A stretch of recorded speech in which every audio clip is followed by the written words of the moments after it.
Ever catch yourself scrolling through your phone and think, I could actually learn something right now? That's kind of the sweet spot we're diving into today. We're exploring mobile learning insights, looking at how education is, well, evolving beyond the usual classroom stuff and fitting right into your pocket. Exactly. Yeah. Today we'll take a closer look at what mobile learning really is, what makes it so, powerful, Mhm. and how it fits into our busy lives for that quick learning fix, the kinds of tools people are using, and how teachers are adapting to.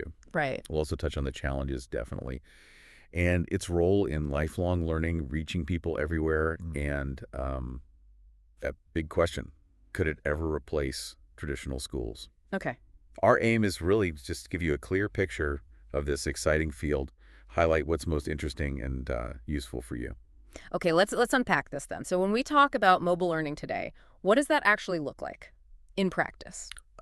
Simply put, it's education delivered through your mobile devices, smartphones, tablets, that sort of thing. Right. Think about grabbing learning materials on the go, maybe watching a quick explainer video on your commute, Yeah. or even, you know, jumping into a virtual study group from your tablet. Yeah. That's the reality of mobile learning now, really. That makes total sense. So what are the real advantages for someone trying to learn something new just using their phone?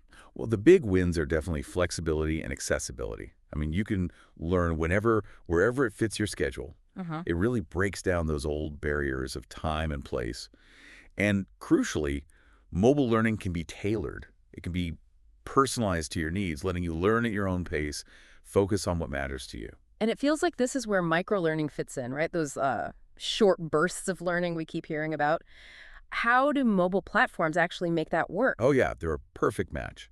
Mobile devices are just ideal for delivering information in those small, digestible chunks. Like little snacks of information. Exactly. You think short interactive quizzes, brief video lessons. It really caters to how we consume info today, doesn't it? Yeah, it does. Fitting learning into those spare moments, making it feel, well, less overwhelming. Some studies even suggest this bite-sized thing can help you remember stuff better. It's pretty incredible when you think about all the educational apps out there. I mean, you just hear about the best educational mobile app. It's like a whole library in your app store. Absolutely. Y- There's just this vast, ever-expanding world of resources right at your fingertips. Yeah. We don't have a specific list here, but the sheer number of these apps, it really shows how significant they are in making learning more accessible, more engaging too. Yeah. You can find apps for almost anything you can think of. And it's not just for students learning on their own, is it? How are teachers actually using this stuff in their lessons? That's a great point. Educators are finding some really creative ways to bring mobile learning into their teaching. Like what? Well, it could be using adaptive quizzing apps to, say, personalize homework, Mm-hmm. or giving instant access to online resources during a lesson, even using collaborative tools on tablets for, like, group projects. It's definitely shifting how teaching and learning can happen. But, okay, there must be some bumps in the road. What are the main challenges in making this widespread? Oh, definitely. Challenges exist. One of the biggest hurdles is just ensuring everyone has access. Access to devices, yes, but also reliable internet. That's key. Sure.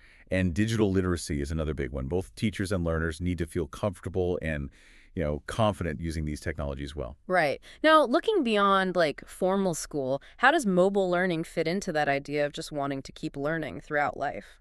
This is where mobile learning truly shines, I think.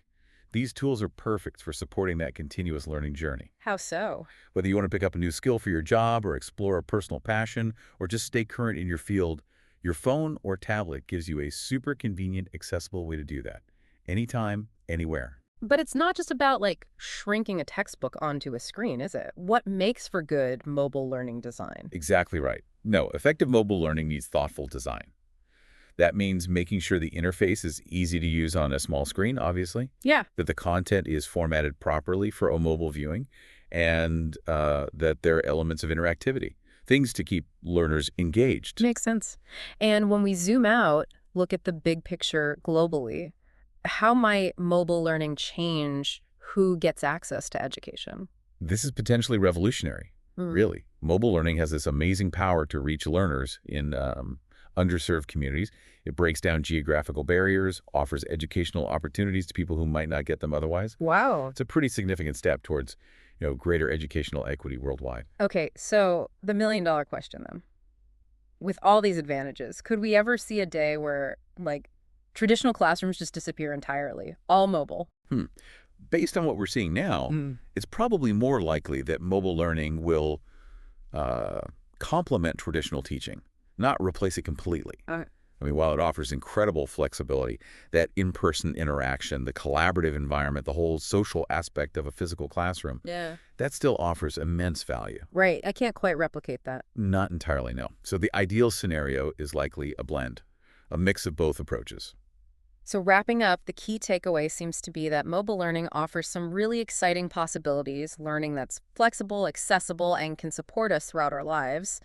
But there are still challenges to work through. Precisely. It's about understanding both the immense potential and, well, the practicalities of actually integrating this tech into how we learn. So here's a thought for you listening. How could you personally use mobile learning tools in your own life? Maybe for professional development, or, I don't know, exploring a hobby you've always been curious about, or even just satisfying that urge to know more during those little pockets of downtime. What could having a learning platform right there in your pocket unlock for you? That's the really crucial question to consider, isn't it? The whole landscape of education is constantly shifting, and mobile learning is, without a doubt, a vital and pretty fascinating part of that ongoing evolution.